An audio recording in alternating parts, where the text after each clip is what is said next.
కోసం ప్రాణమే పెట్టావు నానా. నా కోసం నీ ప్రియ కుమారుని బలిదానం ఇచ్చావు.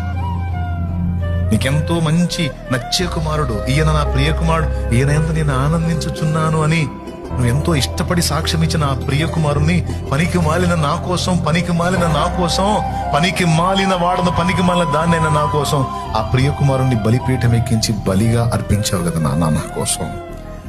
నా పరలోక తండ్రి, నా ఎడల నీకెంత ప్రేమ ఉందో నాకు తెలుసు తండ్రి. నన్ను మహిమలో చూడాలనుకుంటున్నా, నన్ను మహింపరచాలనుకుంటున్నా.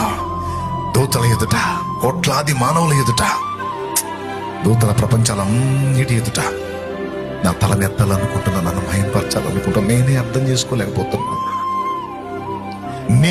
చేసుకోలేకపోతున్నాను. నేనే నా మాటలతో, నా చర్యలతో, నా క్రియలతో, నా ప్రవర్తనతో నేను గాయపరుస్తున్నా. అల్పకాల పాప భోగాల వైపు పరిగెత్తి కొంత బాధ పెడుతున్నా. అల్పమైన వాటిని ఆశించి అవి అందలేదని ఫీల్ అయ్యి నిన్ను విమర్శించి నిన్ను గాయపరుస్తున్నా. నేనే అవగాహన లేక, అర్థం చేసుకోలేక కొంచెం ఇబ్బందికరంగా నీతో వ్యవహరిస్తున్నాను. కానీ నువ్వైతే సదా నా మేలు కోరే మంచి తండ్రి విన్నాను.